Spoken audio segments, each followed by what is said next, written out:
Sesaat lagi Anda Anisiaku dipersembahkan oleh Wadimor tentu sarung kita.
Assalamualaikum warahmatullahi wabarakatuh.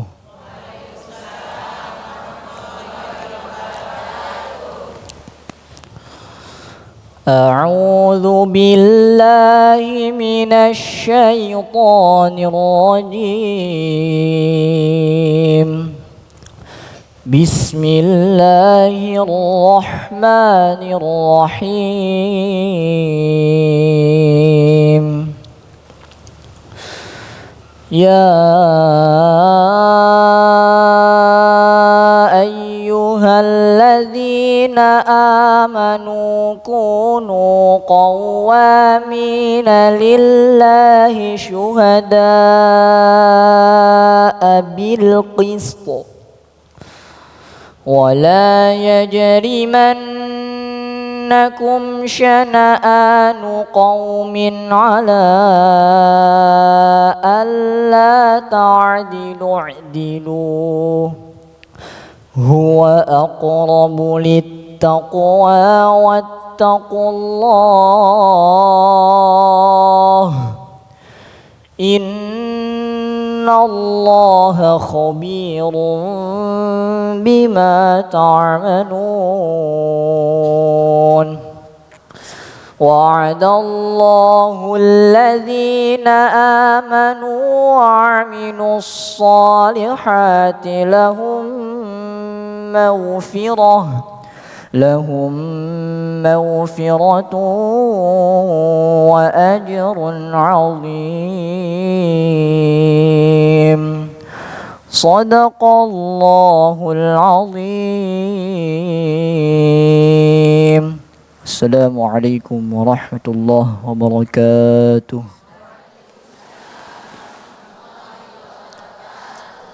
Bismillahirrahmanirrahim. Assalamualaikum warahmatullahi wabarakatuh. Alhamdulillahirabbil alamin. Allahumma shalli ala Sayyidina Muhammad wa ala ali Sayyidina Muhammad. Senang sekali sama Muhammad Sofyan pemirsa kembali menyapa Anda dalam Majelis Ilmu Damai Indonesiaku. Yang pada kesempatan siang hari ini pemirsa, kita bersilaturahim atau bersiaran langsung dari Masjid An-Nafsiyah Pondok Pesantren Cendekia Amanah Kalimulia Cilodong Depok Jawa Barat yang alhamdulillah siang hari ini juga dihadiri langsung oleh Sohibul Bait yang juga pimpinan langsung dari Pondok Pesantren Kiai Haji Khalil Nafis dan juga ada Kiai Haji Sumarno Syafi yang akan memberikan tausiah pada kesempatan siang hari ini. Nah, pemirsa, tema yang kita angkat pada kesempatan siang hari ini adalah seperti apa yang kita saksikan di VT di awal tadi, betul sekali apa yang mencuat di publik yaitu kasus pembunuhan Vina yang terjadi di Cirebon, Jawa Barat dan juga kasus-kasus kriminal yang lain seperti halnya mungkin kita pernah menyimak dan juga menyaksikan bagaimana seorang pelaku membunuh korbannya yang akhirnya dicor kemudian lama kemudian terungkap juga. Nah, itulah tema yang kita angkat pada kesempatan siang hari ini. Serapih-rapihnya sebuah kejahatan itu disimpan, maka akan terbongkar dengan izin Allah Subhanahu wa taala. Nah, pemirsa, di segmen 1 ini pemirsa Kiai Haji Khalil Nafis akan memberikan tausiah bagaimana hukum menyembunyikan kejahatan dalam Islam. Pemirsa, inilah Damai Indonesiaku yang dipersembahkan oleh Sarung Wadimor, tentu sarung kita. Selamat mengikuti. Assalamualaikum warahmatullahi wabarakatuh.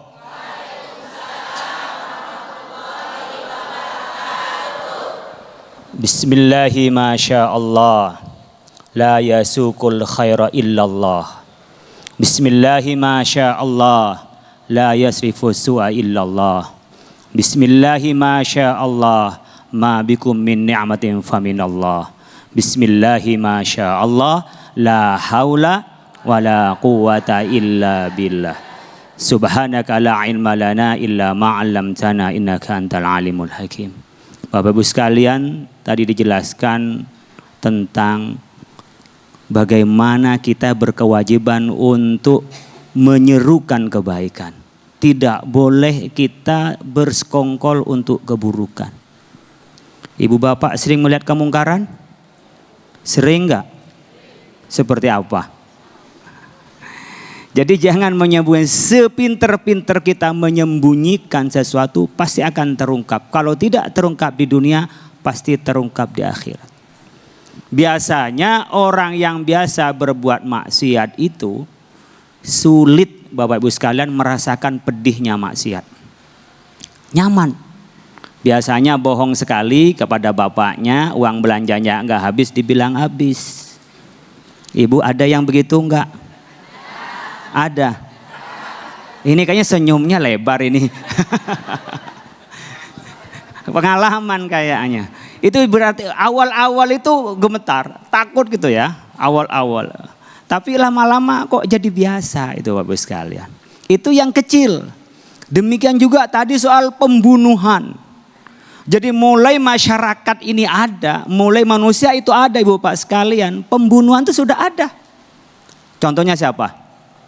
Qabil dan Habil. Karena kurbannya aja nggak diterima. Soal hanya perbedaan jodoh saja sampai pembunuhan, bahkan ketika mau nguburin pun sulit. Repot sendiri. Jadi orang yang berbuat dosa, Ibu Bapak itu repot sendiri. Oleh karena itu Bapak Ibu sekalian, bagi orang yang hatinya bersih, berbuat dosa, berbuat salah, bahkan kecil apapun itu kita merasa pedih. Nah di dalam Islam kemungkaran itu banyak tingkatan-tingkatannya. Ya ada yang kemungkaran dengan hukuman yang pasti dari Allah. Disebut dengan hukuman had, hududnya. Seperti mencuri Bapak Ibu sekalian. Diapain? Dipotong tangan kalau nyampe pada batas tertentu, nah ini nisab dan seterusnya. Ada yang sifatnya itu kemanusiaan, ada namanya kisos. Hukumnya itu ketergantungan bagaimana orang itu dihukum, tapi kalau dimaafkan oleh orang yang merasa dirugikan, itu boleh Kak, seperti dengan bayar diat. Itu ada tergantung dengan orang. Tapi kalau kisos langsung ketentuan dari Allah. Ada yang namanya takzir. Tergantung kita, wah ini di penjara aja ini biar berhenti. Nah ini lebih baik apa? Didenda aja ini biar nggak melakukan kembali. Tapi prinsip hukum dari A sampai Z itu Bapak Ibu sekalian, satu tujuannya al-mawani wal zawajir. Mawani artinya apa?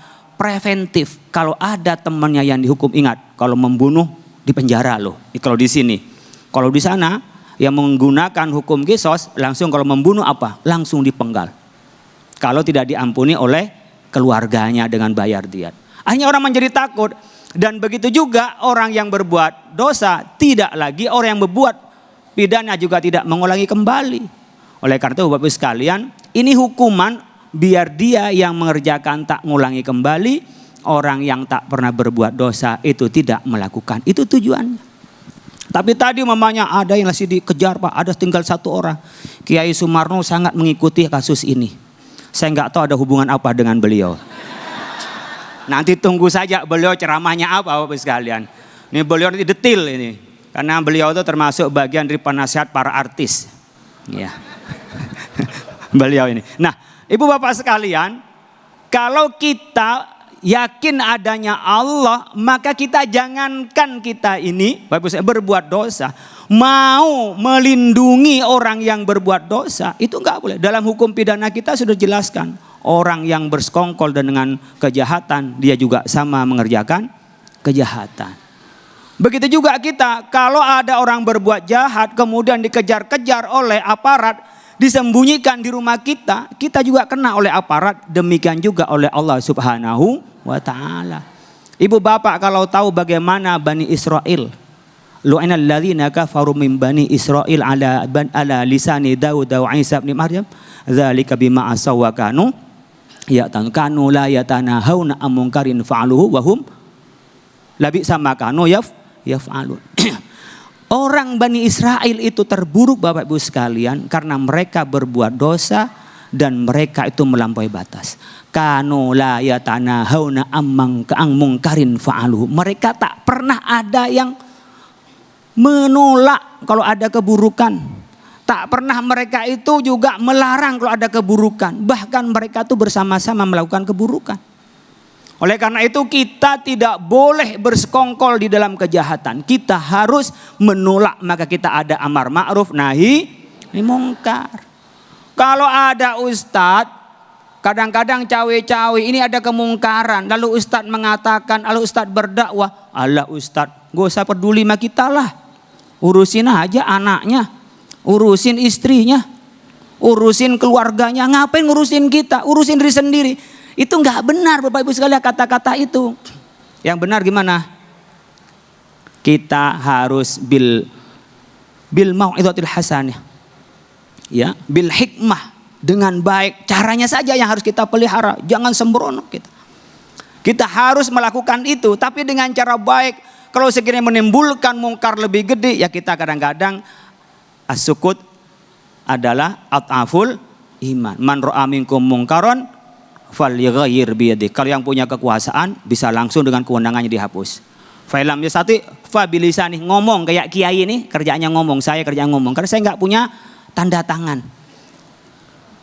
Enggak punya tanda tangan, yang bisa tanda tangan buat santri-santri saja tanda tangan. Ini siapa yang melanggar. Tapi untuk di Kota Depok, Jakarta saya enggak punya tanda tangan karena saya bukan gubernur. Saya bukan wali kota, nggak punya tanda tangan. Yang falyughayyir biyadihi, yang punya tanda tangan, yang tangannya ada tandanya. Punya saya tangannya nggak ada tandanya. Ya, saya cuman bilisani, saya dengan lisan. Kalau nggak mampu dengan lisan, fabiqolbi, minimal tidak mengakui terhadap keburukan itu. Kita yakin ini adalah tugas kita, nggak boleh kita diam saja. Dan yakin apa yang kita lakukan pasti ada balasannya. Dan pasti diketahui minimal oleh Allah Subhanahu wa ta'ala. Kalau tidak di dunia, di akhirat. Jadi orang gak ada yang tahu Pak. Pasti juga ada yang tahu. Siapa? Allah Subhanahu wa ta'ala. Kalau kita merasa yakin ada Allah, maka faman ya'mal misqala dzarratin khairan yarah wa may ya'mal misqala dzarratin syarran yarah. Pasti melihat. Artinya kalau kita melihat hasilnya ada. Jadi ibu bapak tidak usah takut berbuat baik, kok nggak ada terima kasih dari yang lain. Jadi nggak ada terima kasihnya Pak. Saya sudah berbuat baik. Bapak ibu berbuat baik karena dia atau karena Allah? Karena Allah. Kalau karena Allah, Allah tahu nggak? Siapa yang membalas? Kalau minta balasan dari orang berbuat baik itu pasti kecewa. Karena seringkali orang yang kita baikin malah air susu dibalas dengan air comberan. Gitu. Oleh karena itu Bapak sekalian, kita jangan berbuat maksiat dan jangan bersekongkol dengan kemaksiatan. Mudah-mudahan bermanfaat. Amin, amin ya rabbal alamin. Terima kasih Kiai Haji Khalil Nafis yang telah memberikan mukadimah di segmen 1 ini. Memang betul, memang benar. Ketika kejahatan itu sangat erat sekali dengan kebohongan. Ketika kita melakukan satu kejahatan maka akan menularkan kebohongan-kebohongan yang lain hingga akhirnya kita menutup-nutupi sebuah kejahatan. Tapi hati-hati bahwa Allah akan mengungkap sebuah kebenaran cepat atau lambat. Nah, itu insya Allah akan disampaikan Kiai Haji Sumarno Syafi'i di segmen berikut. Tetaplah bersama kami di Damai Indonesiaku yang dipersembahkan oleh Sarung Wadimor, tentu sarung kita.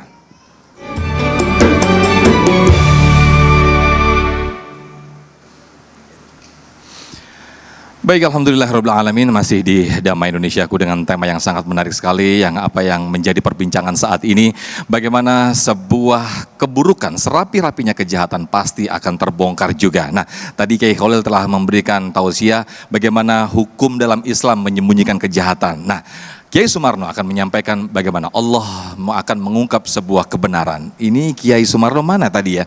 Nampaknya sudah bersama. Nah, kayaknya udah bersama jamaah nih Kiai Sumarno. Yai, silakan Yai. Tahu siapa yang akan disampaikan Yai? Assalamualaikum warahmatullahi wabarakatuh. Ibu-ibu sehat? Udah makan belum? Maaf, sebelum saya sampaikan tausiah nih, saya mau nanya dulu sama ibu. Siapa yang mau ditanya? Alhamdulillah. Bu, ibu tadi nonton berita enggak? Kasus apa yang lagi rame? Kasus Vina. Kenapa tuh si Vina, Bu? Dibunuh, diperkosa. Mic-nya deketin. Mic-nya deketin, Bu. Oh, dibunuh. Ya. Ya. Lalu apa tanggapan Ibu? Ya, Mic-nya deketin. sebebeknya disimpan ke Kejam? kejahatan, nanti akan terbongkar juga. Terungkap Karya juga. kita. Alhamdulillah. Alhamdulillahirabbil alamin, hamdan syakirin hamdan naimin, hamdan yuafi ni'amahu wa yukafi'u mazidah. Summa salatu wassalamu ala mala nabiyya ba'da sayyidina wa maulana Muhammad ibn Abdullah wa ala alihi wa sahbihi wa man tabi'ahu huda ila yaumil qiyamah. Para pemirsa Damai Indonesiaku di mana Anda berada, wabil khusus Kak Khalil selaku pengasuh pimpinan pesantren Cendekia Amanah. Bapak Ibu hadirin rahimakumullah, jamaah yang berbahagia dan insya Allah sama-sama dimuliakan Allah. Alhamdulillah, tadi Ibu sudah saya tanya, dunia sekarang ini lagi viral rame kasus pembunuhan. Bahkan kasus ini udah masuk 3 dunia, Bu.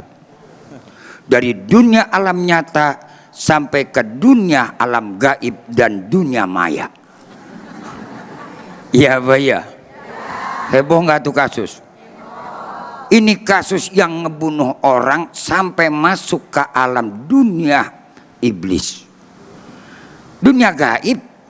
Lah sampai itu iblis campur tangan. Allahu Akbar. Karena itu kita yuk berikan. Lalu apa kondisi kita hari ini? Yang jelas bagi kita umat Islam, Allah jelaskan dalam Al-Quran. Ibu bapak baca surat Al-Ankabut ayat 4, di mana Allah jelaskan, am hasiballadzina ya'malus sayyiati ayasbikuna. Apakah kau mengira orang-orang yang melakukan kejahatan, kejelekan, kemaksiatan, kemusyrikan, dia akan luput dan bebas daripada kami? Boleh dia lepas daripada manusia. Manusia itu adalah makhluk yang serba kekurangan, walaupun sempurna tapi banyak Paham, Bu? Ibu cakep enggak? Sempurna enggak? Sempurna kita, Pak. Ada jasad kita, ada roh kita, ada lagi yang namanya fisik kita, ada lagi akal kita, ada lagi yang namanya nafsu kita. Cuman bukan berarti yang namanya kesempurnaan itu akan lepas daripada kekurangannya. Yang paling maha sempurna dan tidak pernah akan kurang adalah siapa? Allah. Maka sehebat-hebatnya siapapun manusia yang sempurna dengan akal yang pintarnya, dengan segala macam kemampuan dan kekuatannya, belum berarti yang namanya dia tidak pernah memiliki kekurangan dan kesalahan. Setiap manusia akan memiliki kesalahan. Kita bersyukur hidup di Indonesia, negara hukum. Betul-betul? Iya apa iya? Negara kita negara hukum. Artinya siapapun yang melanggar aturan, siapapun yang melanggar hukum, harusnya mereka dihukum dan ditegakkan itu hukum. Tidak boleh pilih bulu. Pilih bulu. Kalau yang dipilih banyak bulu, yang menang monyet. Bu ya, Bu, jangan pilih bulu. Syukur alhamdulillah. Sekarang kita sudah berada di dunia digitalisasi. Artinya pemerintah di dalam penegakan hukum dibantu oleh masyarakat. Itu kasus masuk ke dalam dunia entertain, Bu, bayangin. Sampai jadi angkat dalam layar lebar. Yang tadinya kagak tahu, saya yang kagak ngeh jadi ngeh. Tahu ngeh? Yang tadinya kagak paham jadi paham. Yang repot, yang kagak ngeh kagak paham, sok paham. Nih kita ngadepin yang begini, yang buyang nih. Kan yang begitu tuh. Iya Pak ya? Kagak ngerti bawang dia kata cabe. Oleh karena itu dalam pengajian kita kesempatan ini, kita ambil satu ayat tadi dalam surat Al-Ankabut. Bahwasannya siapapun yang melakukan kejahatan, walaupun negara kita negara hukum, tidak berarti, bukan berarti yang namanya penegak hukum itu malaikat. Dengerin. Hoi. Penegak hukum orang bukan? Orang bukan? Orang butuh makan kagak? Orang butuh tidur enggak? Orang punya perasaan enggak? Orang punya kemauan enggak? Sama, yang ngejalan ngelakuin juga sama. Polisi butuh makan, hakim butuh makan, jaksa butuh, maling butuh, garong butuh, koruptor butuh. Maka nggak usah kaget pada main makan-makan. Sama-sama butuh. Jadi pada doyan Apakah hukum akan dikalahkan dengan makan? Tidak. Hukum tidak boleh karena lapar. Hukum ditegakkan, diajarkan dalam agama. Agama lebih dulu tadi dijelaskan. Mengajarkan bagaimana adanya jarimah. Bagaimana adanya had atau yang dikatakan hudud. Bagaimana yang dikatakan qisas. Islam sudah lebih dulu menegakkan hukum. Kita bersyukur di negara Indonesia. Negara yang lebih dulu pemerintah kita, negara kita menegakkan ajaran hukum. Menegakkan hukum, cuma sayang kadang-kadang mental daripada penegak hukum yang kurang terhukum. Ini nih. Semuanya kan kembali bangunlah untuk Indonesia. Alhamdulillah, ini warga Indonesia yang sejati, Ustaz. Bangunlah jiwanya, bangunlah. Sebagus-bagus hukum apapun kalau mentalnya bejat, penegak hukumnya kurang baik, moralitasnya kurang benar, maka jangan berharap mendapatkan kebenaran. Tapi alhamdulillah, kasus apa sih yang terbongkar di Indonesia? Betul-betul. Kemarin kasus Sambo. Halo, hei, kasus kebongkar kagak? Apalagi kasus Bina kecil. Pak, kasusnya sudah inkrah masih ada jalan proses hukum melalui apa? PK, pengalian keadilan. Mengajukan kembali yang namanya keadilan.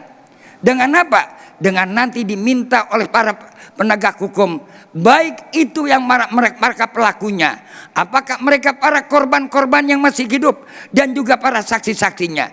Tapi ingat kembali, manusia tetap adalah manusia. Iya apa iya? Benar apa benar? Kalau kita sadar manusia ada kepada manusia, tapi ada yang menciptakan manusia.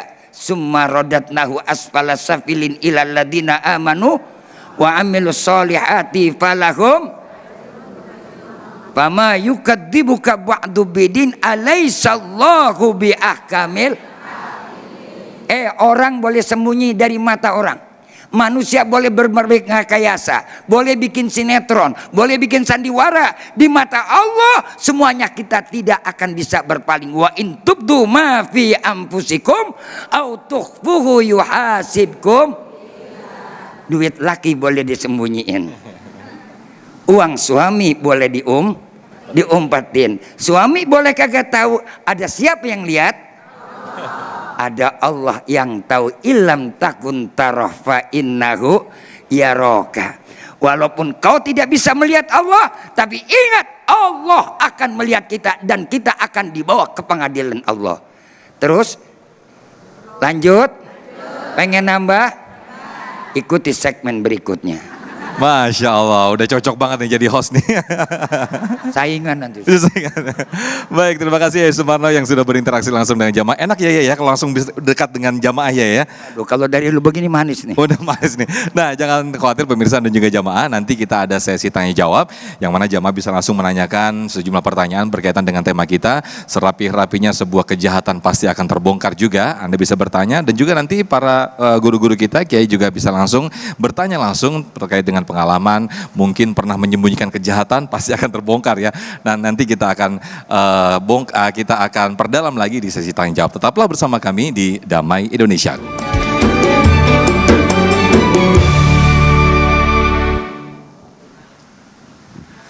Baik, Alhamdulillah Rabbil Alamin, kembali lagi di Damai Indonesiaku dengan tema yang sangat menarik sekali. Sebagai serapih-rapinya sebuah kejahatan itu ditutup-tutupi namun akan terbongkar juga. Nah, guru-guru kita tadi telah memberikan tausiah 2 segmen. Nah, segmen ini pemirsa, kami persilakan para jamaah untuk mengajukan pertanyaan yang nanti insya Allah Kiai Khalil dan juga Kiai Sumarno akan bisa menjawabnya. Kami persilakan terlebih dahulu kepada jamaah ibu-ibu ya yang bapak-bapak dulu, kami persilakan. Silakan, Bapak Mahfud.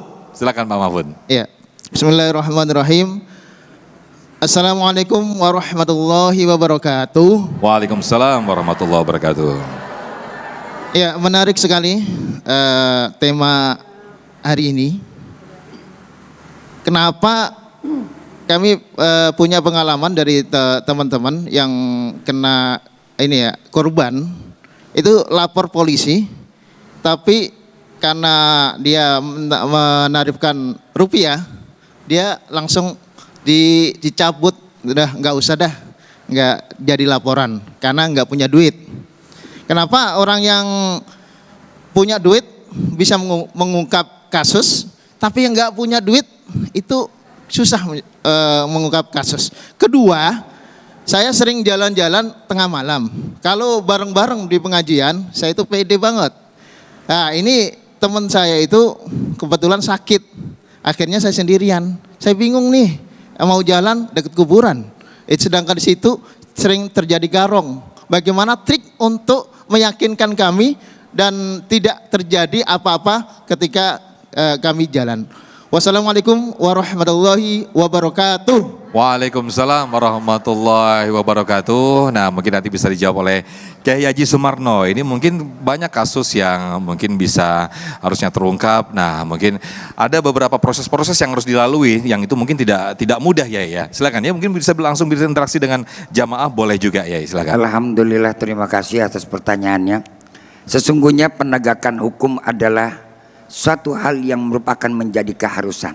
Tadi sudah saya katakan, penegak hukum juga manusia. Yang jadi korban hukum juga manusia. Dan melanggar hukum juga yang punya kepentingan yang sama, kebutuhan yang sama. Cuma bedanya harapan kita ke depan. Walaupun yang sudah terjadi sudahlah. Tapi saya pastikan insya Allah Kapolri kita akan merubah semua dengan temanya yang dengan presisi, akan mendapatkan sebagaimana tugas polisi sebagai pelindung dan pengayom masyarakat. Oleh karena itu dulu, insya Allah. Sekarang enggak Pak. Bapak jangankan ngadu tengah hari, tengah malam dilayanin kalau ada orangnya. Apalagi datang bawa kopi sama bawa kue, insya Allah diterima. Ya memang kadang persepsi kita seperti itu. Saya mengalami sendiri Bu. Ketika pada memang segala sesuatu kalau kita rasa dengan ketakutan, akan terjadi yang namanya timbul kesulitan diri kita sendiri. Tapi dengan rasa keberanian, andaikan itu tidak dilayani, kita sudah melapor satu permasalahan yang mereka harus tanggung jawabnya. Lalu kalau mereka tidak mengerjakan, bagaimana hukumnya? Dia bertanggung jawab kepada Allah. Ingat, petugas negara, penegak negara digaji oleh negara, duit negara dari rakyat. Ketika mereka tidak melaksanakan amanah negara, amanah rakyat, berarti mengkhianati rakyat. Serem. Serem kagak Bu? Serem. Kira-kira kalau kita dikhianati marah enggak? Kesel enggak? Dokol enggak? Lebih baik kau bunuh aku dengan pedangmu daripada kau khianati aku dengan janjimu. Asik. Kan begitu ya Bu ya? Biasa kan orang kemana lagi pilkada pada janji manis mulu. Iya Pak ya? Udah-udahnya baca ada bohongin kita. Goodbye. Lalu bagaimana? Baruduhi ilallah, udah kita serahkan saja kepada Allah. Anggap ujian kepada kita. Kan dari kota tadi saya bacakan dalam surat Al-Ankabut ayat 4, itu adalah kronologi dari berbagai peristiwa yang dialami oleh para sahabat Nabi. Di dalam ayat pertama, bahwasanya kalau orang sudah mengatakan beriman kepada Allah, bukan berarti ya bebas daripada ujian. Dengar ini, kita nggak lepas sama ujian kita kecil Pak, belum seberapa. Lihat zaman sahabat, zamannya Nabi. Nggak usah kita ngomong ujiannya Nabi Nuh. Nabi Nuh sampai di penjara. Segitu Nabi, apalagi kita. Kan kadang-kadang kita nyadar diri, kagak sadar kita kue cincin ganda duri, udah miskin kagak tahu diri. Jangan berarti kita lepas ujian, tidak akan ada ujian kepada kita. Mentang-mentang seorang susah, justru ujian yang paling banyak Allah berikan bukan kepada orang susah. Orang susah ujiannya cuma satu, buat nyari makan dengan menahan rasa susahnya. Tapi kalau orang yang kaya, orang yang punya, diuji oleh Allah dengan apa? Bagaimana ia mendapatkan kekayaan. Lalu setelah dia mendapatkan kekayaan, bagaimana ia menguruskan hartanya. Sama juga ketika orang mendapatkan jabatan. Ketika dia mendapatkan jabatan, diuji oleh Allah. Bagaimana ia meraih jabatan. Setelah dia dapat jabatan, diuji lagi oleh Allah. Amanah atau enggak. Makanya Bu, jangan kepengen jadi RT ya. Jadi RT mah jangan kita ya. Itu juga kan pejabat. Iya Pak ya. Makanya kita mah gak kepengen jadi orang kaya, kita mah kepengen jadi orang tuh kayak Holil, orang berkah. Alhamdulillah ke Holil pesantren berkah. Alhamdulillah. Walaupun gak punya duit tapi punya pesantren. Iya Pak ya.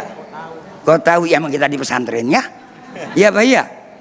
Lah kan di pesantren beliau nggak punya duit Bu, ngebangun kayak begini duit dari mana? Belum tentu orang kaya bisa. Belum tentu, jangan kira orang kaya bisa bangun begini. Kadang-kadang jangankan orang kaya, kita yang ada aja nih, kita yang ada mau ibadah, mau duit aja hitung-hitungan. Ayo, nih kita mau lagi sholat Jumat, kotak amal Pak liwat depan kita, di kantong kita ada duit ratusan, 50 ribuan. Yang merah ada, yang biru ada, yang hijau ada, yang ungu ada, yang coklat ada, yang abu-abu. Kira-kira yang keluar yang mana? Abu-abu semuanya. Ujian, diuji. Orang pakai sendal baru aja bawa ibu-ibu bawa ke majelis taklim, bawa ke pengajian. Begitu nih sendal mana kita beli baru belum lunas, boleh ngeridit. Duduk di majelis taklim, begitu duduk di majelis taklim pikiran kita terbagi dua. Ya sendal gua tewas dah. Iya Pak ya. Baik. Diuji oleh Allah. Lalu yang kedua triknya bagaimana ketika kita jalan supaya kita aman? Kita baca doa. Kita baca doa. Baca doa Bismillahirrahmanirrahim. Bismillahirrahmanirrahim. Doa lagi banyak kita banyak kita mau ke rumah baca suratul Ikhlas, baca suratul Falak, baca suratul Nas. Ini kan kadang-kadang kita jalan mau sejalannya aja sotoy loh. Kita nggak ada yang tahu nasib kita. Nggak ada yang tahu takdir kita. Semuanya ada Allah yang nentukan. Maka ketika kita keluar diajarkan baca doa, kita berlindung kepada Allah Subhanahu Subhanahu wa ta'ala. Baik, Yai Sumarno. Tadi serapi-rapinya keburukan disimpan, jadi meskipun uang abu-abu tadi dikeluaran, ntar juga yang merah juga keluar juga ya. Ketahuan. Serapi ketahuan. Allah tahu kita punya. Makanya Bu, Akan terbongkar juga tuh uang 100 Bukan hanya tahu, tapi Jangan. akan habis juga. Akan habis juga. Makanya jangan merasa kita Baik. susah di hadapan Allah. Allah. Lebih baik kita merasa jadi orang ada di hadapan Allah walaupun susah. Ini Baik. orang susah lagunya kayak orang ada, lagunya kayak orang susah. Susah. Ini yang dibilang nyusahin. Pasti akan terbongkar tuh ya. Baik, kami Bongkar. persilakan Ibu Aat ya. Ibu Aat yang sudah siap dengan pertanyaannya nanti akan dijawab oleh Kiai Haji Khalil Nafis. Silakan Ibu Aat, boleh berdiri? Iya, boleh. Silakan Ibu Aat. Assalamualaikum warahmatullahi wabarakatuh. Waalaikumsalam warahmatullahi wabarakatuh. Saya mendengar berita ini, ya berkenaan dengan berita ini saya merasa bagaimana. Karena tersangka ini biasanya walaupun setelah ini sama polisi mengaku, tetapi dia akan menutupi kebohongannya. Dan kebohongannya yang dia saksikan itu menutupi kebohongannya dia. Dan selanjutnya bagaimana hukum? Karena biasanya setelah di pengadilan, biasanya hukuman itu tidak sesuai apa yang dia lakukan. Dan apa hukumannya di mata Allah Subhanahu wa ta'ala. Demikian pertanyaan saya. Wassalamualaikum warahmatullahi wabarakatuh. Waalaikumsalam warahmatullahi wabarakatuh. Kebohongan akan berlanjut ke kebohongan-kebohongan berikutnya karena untuk menutupi kejahatan begitu ya Bu ya. Silakan Yai Khalil kalau misalnya mau lebih dekat dengan jamaah untuk menjawabnya bisa langsung turun ke Ya. panggung, silakan Yai.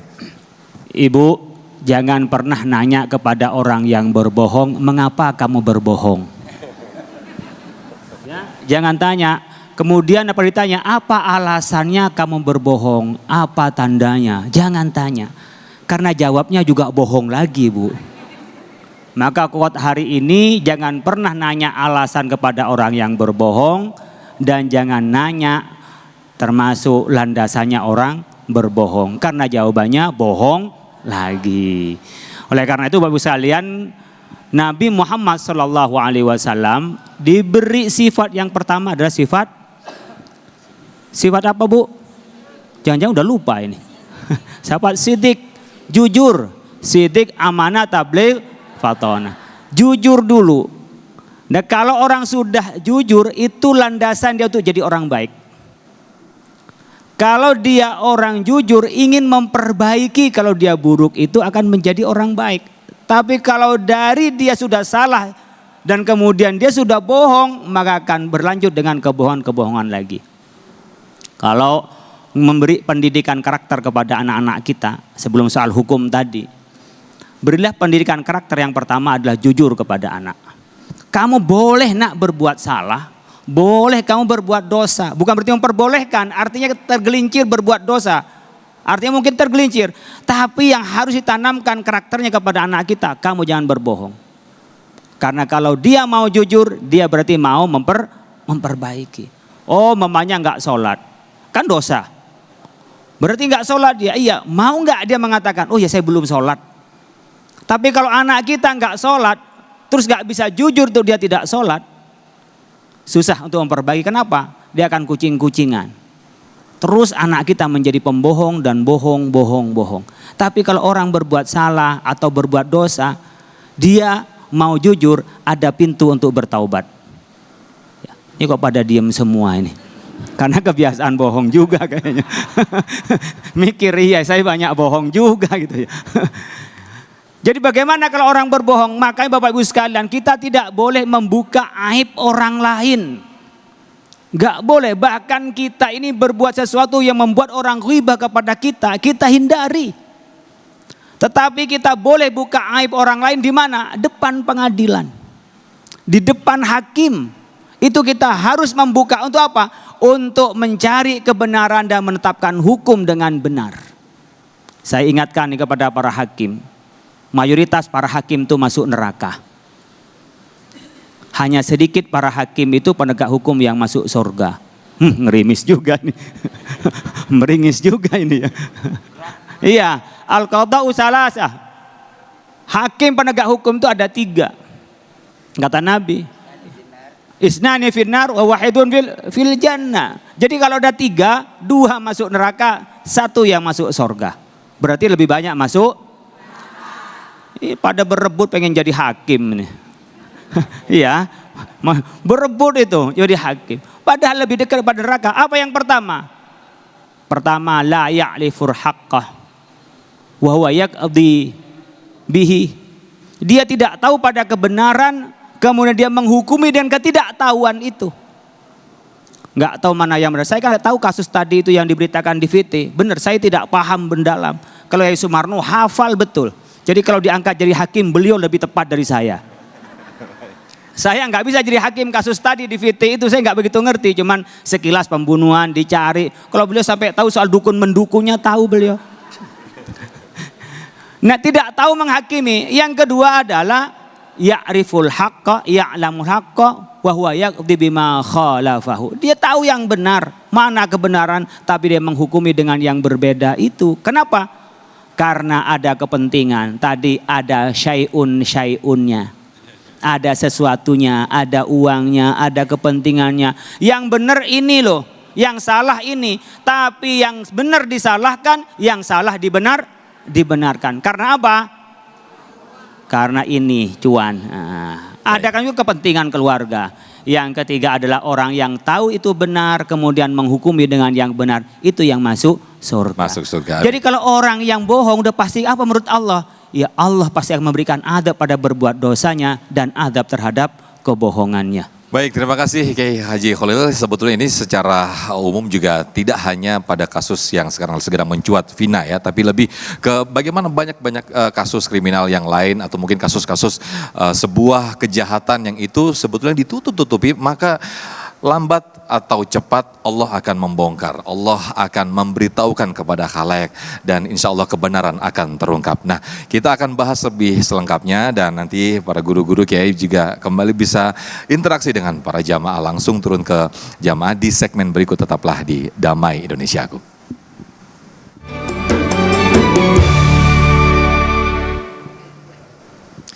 Baik, terima kasih pemirsa di Damai Indonesiaku. Di segmen ini kita persilahkan para kiai untuk bisa langsung turun ke jamaah untuk berinteraksi langsung kepada jamaah. Mungkin ada pengalaman berkaitan tadi yang disampaikan Yai Sumarno, ada pengalaman mungkin ibu-ibu para istri yang menyembunyikan uang dari suami ketahuan. Oke, Yai Sumarno silakan berinteraksi dengan jamaah. Ada pengalaman silakan. Ibu-ibu khususnya saya mau ajak dia interaktif, dialog. Siapa yang merasa pernah mengalami sesuatu kasus hukum, bukan hanya hukum pidana atau apa saja, permasalahan yang berkaitan dengan hukum dan aturan, baik itu aturan negara maupun aturan sosial kita di masyarakat. Silakan Bu. Atau dulu diompetin, sekarang dikeluarin. Saya samperin deh, minjem mic-nya satu. Kalau ibu sudah ada di jamaah. Sudah siap. Nah, ke bapak-bapak dulu ya. Bapak yang mau siapa? Oke, Bapak boleh maju ke depan. Silakan Bapak maju sini. Boleh maju, ya. Masuk TV Pak, lumayan Pak. Ya. Masalahnya dulu diumpetin, sekarang diungkap kembali. Silakan. Bapak mau nggak? Oke, boleh maju langsung ke depan boleh bersama Yai Sumarno. Silakan. Ya, disebutkan Pak siapa? Bapak dari mana, siapa? Ya, Bapak. Saya Lukman dari Pondok Gede. Pondok Gede, ya. Iya. Ada yang perlu ditanyakan masalah tentang peristiwa hukum ini? Sebenarnya pas saya mau nanya ini, cuman untuk diri saya pribadi tentang hukum belum pernah. Mungkin pernah cuman lupa apa gitu ya. Iya, terserah. Iya. Ini pertanyaannya gini, apa namanya? Sebenarnya kan akhir-akhir ini untuk menempatkan sesuatu pada tempatnya itu kayaknya susah, ribet, complicated ya. Ya, masalah apa aja nih akhir-akhir ini nih. Emang sih kita kan manusia kan nggak lupa, luput dari kesalahan dan lupa. Betul, ya, betul. Bener Pak. Nah, pertanyaan gini Pak, apakah nanti kasus Vina yang udah 8 tahun, saya mungkin dengar sedikit, diselesaikan secara kekeluargaan ataupun damai, mungkin malu pelakunya atau gimana, terus case close nih, maksud saya. Tapi nanti apakah nanti di akhirat hubungan dengan Allah apa tetap cash close apa berlanjut itu sih pertanyaannya itu aja. Oke, ini cakep nih pertanyaannya Bu. Masya Allah. Ternyata Banyak bahasa Inggrisnya nih Yai. Complicated, cash close. Waduh. Little I can. Alhamdulillah, ibu-ibu, ini memang di tengah-tengah kita setengah ada jadi peristiwa. Jangankan baru Pak yang 8 tahun. Kita ada pernah kasus yang udah orang sekian tahun diponis di dalam penjara. Tiba-tiba muncul siapa pelakunya. Lalu bagaimana kalau kasus seperti ini? Pengalaman hukum kita ada PK, peninjauan kembali. Walaupun sudah inkrah. Hukum itu nggak bisa pakai damai. Kalau damai namanya ya bukan negara hukum, negara damai. Justru ada damai Indonesiaku. Indonesia akan damai kalau Indonesia ditegakkan dengan hukum yang baik dan benar. Betul-betul. Damai itu karena hukum. Tapi menegakkan hukum nggak boleh pakai kacau kagak? Kacau enggak? Bu, ibu kalau diajak damai sama suaminya, saya beliin gelang, saya melengkapi perabotan, saya kasih uang belanja nambah, tapi suaminya kawin lagi, mau kagak? Kompak tuh, damai nggak ada. Nggak ada damai. Walaupun dalam hal demikian bagi laki-laki boleh kalau dia mampu, kuat dan bisa. Boleh kalau mampu, kuat dan bisa. Cuman kan hati wanita mana yang ingin terlukan dan dicoreng dengan asmara dan cinta? Siapa sih yang mau cintanya dibagi dua? Banyak pendukungnya nih Semarno. Betul apa betul? Lebih baik kau bunuh aku dengan pedangmu daripada kau dustai aku dengan cintamu. Ya mantap. Iya Pak ya. Jadi karena itu kita berharap insya Allah tidak akan ada kata damai. Kita ikuti proses hukum insya Allah. Penegak hukum kita dengan peristiwa kasus yang sekarang memang harus berani dengan eksaminasi. Tahu bahasa apa itu? Wah, eksaminasi. Ngerti nggak Pak Lukman? Tahu kan eksaminasi? Iya. Nah eksaminasi ini sudah mulai dilakukan oleh pihak kepolisian sebagai penyidik. Polisi ini tugasnya menyidik dan juga menyelidiki. Setelah itu nanti dibawa ke kejaksaan. Jaksa lah yang memberikan tuntutan. Setelah jaksa memberikan tuntutan, baru nanti hakim yang memutuskan. Jadi rangkaian hukum ini kita ada 3. Kepolisian, kejaksaan, dan kehakiman. Nah sekarang kita minta dia transparansi, terbuka eksaminasi, jangan hanya kepolisian, jaksa pun juga berani harus melakukan eksaminasi. Pengadilan pun berani harus melakukan eksaminasi. Yang benar katakanlah benar, kulil haq, katakan yang benar, walau kana murah walaupun pahit. Sebab apa? Saya berharap ke depan pembangunan negeri kita Indonesia harus berkelanjutan dan harus lebih baik. Berkelanjutan bagaimana penegakan hukumnya harus betul-betul yang adil. Adil yang tanpa pilih bulu dan tanpa harus kita menegakkan hukum dengan menghitung-hitung satu dengan yang lainnya. Yang kedua adalah bagaimana penegakan hukum itu ibu-ibu dan bapak-bapak. Supaya penegakan hukum itu betul-betul transparan dan terbuka. Tadi pertanyaan ibu juga cukup baik. Masya Allah, bagaimana kalau nanti orang yang salah dihukumkan begitu? Apakah nanti mereka yang namanya mereka akan bebas? Insya Allah semuanya hadirin rahimakumullah. Manusia takkan tadi saya bilang, hukum buatan manusia yang menegakkan manusia punya kepentingan sama kayak manusia. Tapi nanti ada yang ngadilin, siapa? Allah. Makanya ketika orang mau berebut jadi hakim, padahal diancam tadi. Ya Allah Robbi. Hakim itu ada 3 macam tadi kayak Holil.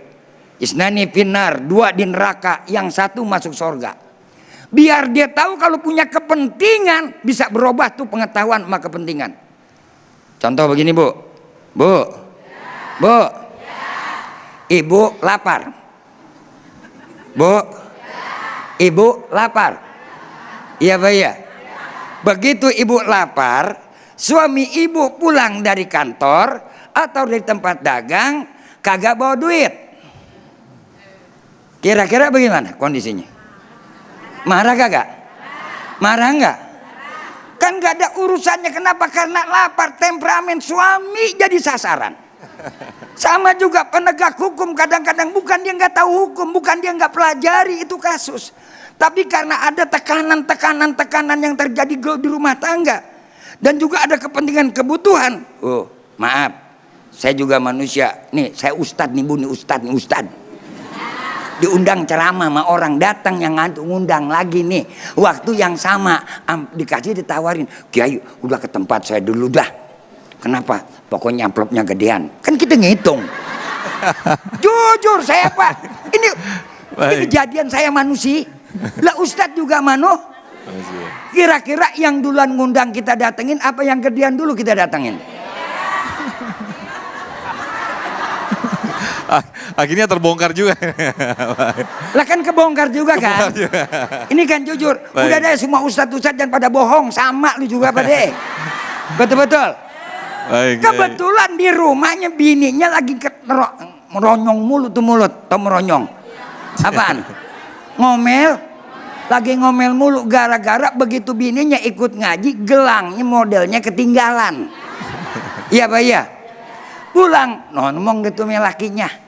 Begitu ngomong sama lakinya, kan tuh laki mau pergi ceramah, mikirin mana bini gue minta gelang baru lagi.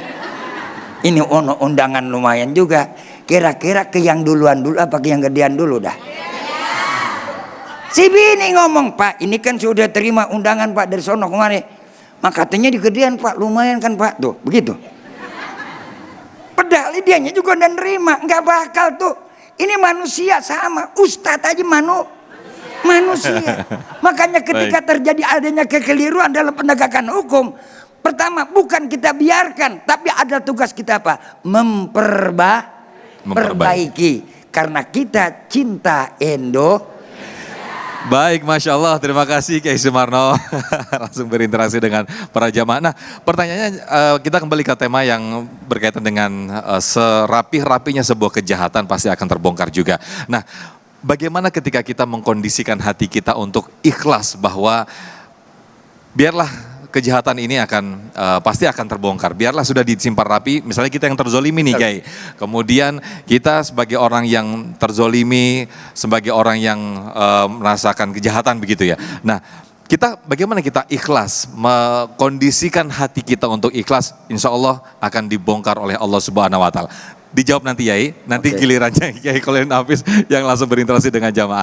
Tetaplah bersama kami di Damai Indonesia. Sesaat lagi kami akan kembali. Masih di Damai Indonesiaku, nah kita saatnya Kiai Haji Kholil Nafis untuk langsung interaksi dengan jamaah. Mungkin ada pengalaman dari para jamaah berkaitan dengan tema besar kita. Selama ini mungkin ngumpet-ngumpetin kejahatan akhirnya ketahuan nih. Ya, saya ingin tahu dari ibu-ibu aja. Ibu-ibu biasanya susah mengungkapkan, tapi hari ini saya minta mengungkapkan. Biasanya ibu-ibu tuh punya feeling yang kuat. Jadi para bapak, Kiai Sumarno umpamanya nikah lagi, diumpet-umpetin, ibu-ibu tuh punya feeling, ini kayaknya beda nih tingkahnya suami saya nih. Cuman mau ngamuk sama suami nggak berani. Bahkan mungkin mau terus terang, itu nggak kuat. Yang jadi sasaran adalah anaknya yang dicubit. Bener kan? Alhamdulillah jujur.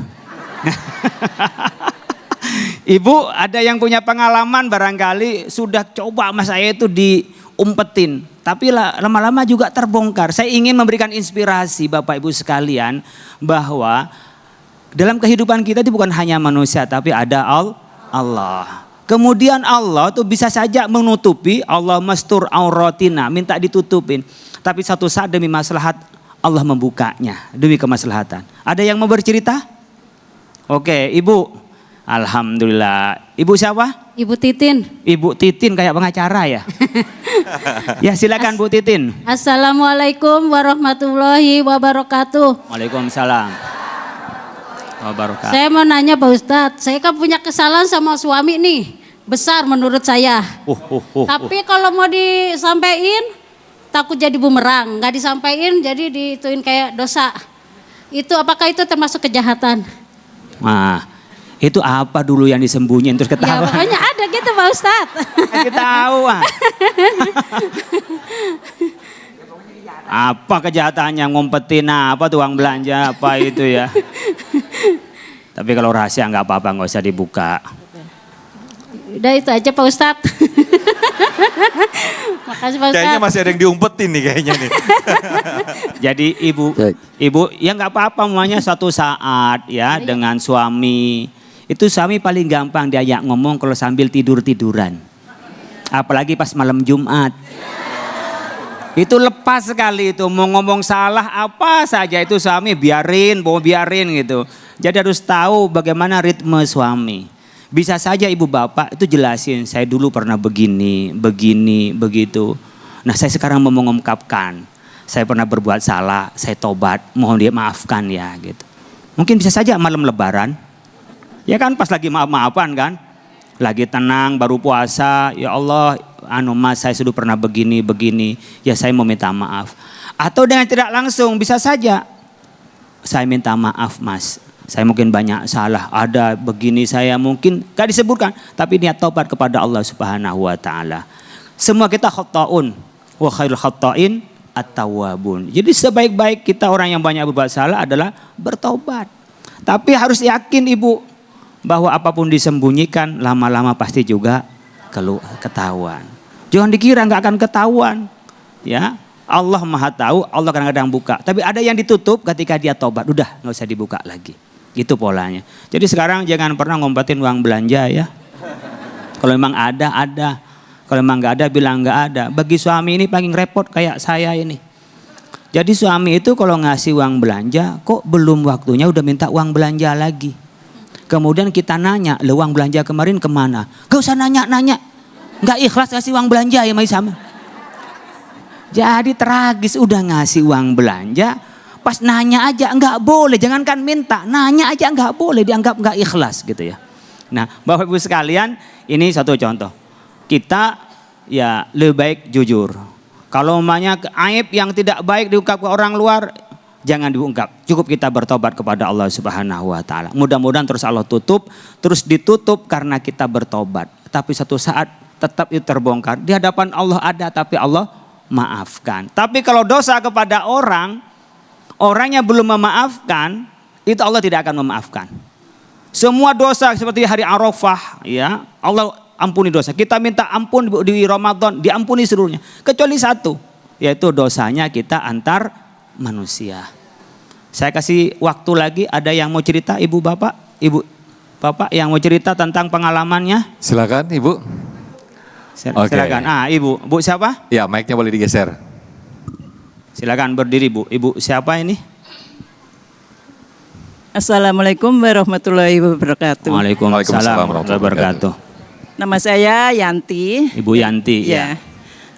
Ini saya mau nanya, menfitnah atau dan menggunjing itu apakah termasuk kejahatan? Karena pernah terjadi gitu sering kali teman-teman saya sendiri pernah. Ya, gitu. Oke. Terima kasih. Wassalamualaikum warahmatullahi wabarakatuh. Waalaikumsalam. Ibu bapak sekalian, kata jahat ini memang atau kejahatan diidentikan dalam Islam namanya jarimah. Yang punya istilah jarimah pertama kali itu ada di Mesir. Apa itu jarimah? Al-inhiraf an masaril maqayis al-jam'iyah. Penyimpangan dari norma-norma, nilai-nilai, peraturan-peraturan yang sudah disepakati. Itu namanya kejahatan. Nah, hampir identik dengan jinayah. Jinayah itu pada pidana. Itu. Jadi kalau ada undang-undangnya, seperti undang-undang ITE itu kejahatan. Menyebarkan orang, melakukan dengan cara menfitnah orang, disebarkan. Atau aib orang, banyak aib. Seperti halnya orang yang menyampaikan sesuatu secara diam-diam, kemudian di video, setelah di video diviralkan. Nah itu kan menjadi kejahatan. Karena apa? Sudah ada undang-undangnya disebut dengan jarimah. Jadi kalau sudah ada ketentuan hukumnya lalu dilanggar itu menjadi kejahatan. Tapi dalam Islam yang disebut dengan kejahatan itu sebenarnya ketika ada hukuman tertentu seperti hudud, kisos, itu adalah menjadi kejahatan. Zina itu menjadi kejahatan. Mencuri itu adalah bagian dari kejahatan. Kemudian ghibah, Pak. Ghibah itu adalah kemungkaran dan kemaksiatan. Ghibah itu bagaikan memakan daging bangkainya saudaranya sendiri. Betapa jijiknya. Nah, sekarang ghibah itu paling mudah dilakukan kita-kita. Ibu bapak punya handphone 1 apa 2? 1, bapak punya 2. Yang 1 untuk umum, yang 1 diompetin. Berarti dia punya 2 istri. Ini biasanya. Dan sekarang kita paling gampang punya handphone itu dipakainya untuk apa? Ghibah orang. Sambil goreng-goreng, sambil ngerasain teman. Kalau itu nyata sesuai dengan keadaannya, itu namanya ghibah. Tapi kalau dia umpamanya ngomongin orang lain tidak nyata, berarti dia adalah fitnah. Jadi fitnah akan lebih kejam, ghibah pun juga kejam. Itu bagian dari keburukan Bapak Ibu sekalian. Jadi itu kejahatan ketika masuk pada kerangka perundang-undangan, itu termasuk di dalam kejahatan. Kalau ini masuk pada kemaksiatan. Setiap kejahatan pasti maksiat, tidak setiap maksiat itu adalah kejahatan. Oleh karena itu Bapak sekalian, penting ngaji-ngaji begini ini. Untuk apa? Menyadarkan kita bahwa ternyata ringan ya ngomongin orang, ringan ya menfitnah orang, ringan ya gitu. Mungkin awalnya saya ngomong hanya sama kamu ya. Nah, kan gitu. Saya jangan omong-omong kemana. Ini jangan omong-omong. Hanya kamu. Pindah lagi. Hanya kamu. Tapi ngomongnya di grup. Nah yang ketawa nih yang pengalaman. Pas di capture ketahuan orangnya. Nah ini udah ngompet-ngompet kan. Lama-lama di capture set dikirim. Nih omongannya dia. Kan gak tahu kalau kita di capture. Artinya dikirim kemana-mana. Nah kalau nanti di grup dipindahkan ke grup satunya. Satu grup isi 250 anggota, pindah lagi ke grup lainnya. Artinya berapa? Ada ribuan orang tanpa sengaja. Kalau ini yang hadir sekitar 200-an, 300-an yang hadir, kan cuma yang di sini. Ini pun belum tentu dengerin semua. Ada yang sambil ngelayang, ya, sambil gini sambil ngantuk. Ada yang sambil ngelamun gitu ya. Di sini gak semua dengerin ini. Ada matanya begini kayak ikan asin gitu ya. Bukan dengerin tapi dia tuh gak gitu. Nah, belum. Tapi ketika Bapak Ibu sekalian itu pakai yang namanya dari grup-grup media sosial itu konsentrasi sampai goreng tempe itu gosong. Kenapa? Keasikan ghibah dengan yang lain. Oleh karena itu Bapak Ibu sekalian, Allahumma stur auratina. Mudah-mudahan Allah tutup keburukan kita. Mudah-mudahan Allah tutupi dari aib-aib kita. Itu yang kita doa. Amin. Mudah-mudahan hanya kepada Allah Subhanahu wa taala kita terlihat semua dan bertobat kepada Allah. Itu yang harus kita lakukan Bapak Ibu sekalian. Amin, Ingat, amin. Setiap kejahatan itu terjadi karena ada kesempatan. Setiap ada kesempatan karena ada kemauan. Awas, awas itu Bang Nafi. Waspadalah. Baik, Masya Allah, terima kasih Kiai Haji Khalil Nafis, Kiai Haji Sumarno Syafi'i yang telah memberikan tausiah kepada kita semuanya. Alhamdulillah kita mengambil banyak iktibar atau ibroh ataupun hikmah apa yang disampaikan oleh guru-guru kita. Ini satu peristiwa yang mungkin tidak hanya berhenti di kasus Vina saja. Kasus yang lebih luas lagi, banyak sekali Allah telah membuktikan kebenaran ketika seseorang dengan rapih atau dengan sangat sembunyi-sembunyi menyembunyikan sebuah kejahatan atau kebohongan, maka Allah pasti akan membongkarnya, pasti akan mengungkapnya. Tetaplah bersama kami di Damai Indonesiaku. Sesaat lagi di segmen terakhir kita akan berdoa bersama guru-guru kita. Sesaat lagi.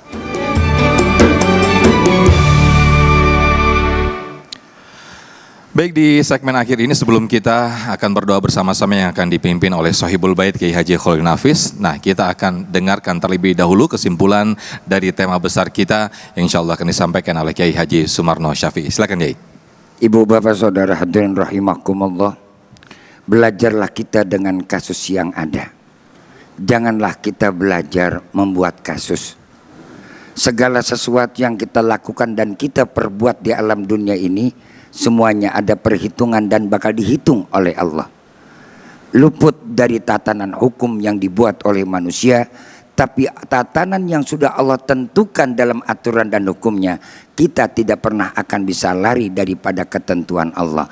Fama ya'mal mithqala dzarratin khairan yara wa may ya'mal mithqala dzarratin syarran yara. Sebesar dan sekecil apapun kebaikan kita dan kejahatan kita, keburukan kita, pasti akan terungkap dan diungkap oleh Allah. Baik itu di alam dunia maupun nanti apalagi di alam akhirat. Maka itu sadari diri kita bahwa kita adalah hamba Allah, makhluk Allah, dan selalu diperlihatkan dan dipantau oleh Allah Subhanahu wa taala. Mudah-mudahan peristiwa ini buat pembelajaran kita semua. Baik, terima kasih Kiai Haji Khalil Nafis, Kiai Haji Sumarno Safi yang telah memberikan kesimpulan kepada kita semuanya. Nah, sekaligus ini akan mengakhiri jumpa kita di Damai Indonesiaku yang insya Allah ini akan selanjutnya akan berdoa bersama Kiai Haji Khalil Nafis. Saya mewakili kru yang bertugas Muhammad Sofyan serta Sarung Wadimor, tentu sarung kita, dan juga Anda bisa melihat portal kami di damaiindonesiaku.id. Wassalamualaikum warahmatullahi wabarakatuh. Ya Allah ya Rahman ya Rahim ya Fattah ya Razak ya Fa'alul lima yurid lakal hamdu kama nakul wa khairan mimma nakul kama yanbaghi li jalali wajhil karim wa 'azimi sultanik. Allahumma inna nas'alukal huda wat tuqa wal afafa wal ghina. Allahumma inna nas'aluka ridhaka wal janna wa na'udzubika min sakhatika wan nar. Allahumma innaka 'afuwun karim tuhibbul afwa fa'anna ya karim. Allahumma anfa'na bima 'allamtana. Allahumma 'allimna bima yanfa'una. Allahumma faqihna wa faqih ahlana wa qarabatin lana fi dinina. Allahumma la tada' lana fi maqamina hadza dhanban illa ghafarta wa la 'aiban illa satarta wa la maridan illa syafaita wa la dain illa qadaita wa la hajatan min hawaijid dunya wal akhirati illa qadaita wa yassartaha. Allahumma inna nas'aluka al-'afiyah wa tamamal 'afiyah wa dawamal 'afiyah syukran 'afiyah. Rabbana atina fid dunya hasanah wa fil akhirati hasanah wa qina adzabannar. Subhana rabbika rabbil izzati amma yasifun wa salamun alal mursalin walhamdulillahi rabbil alamin.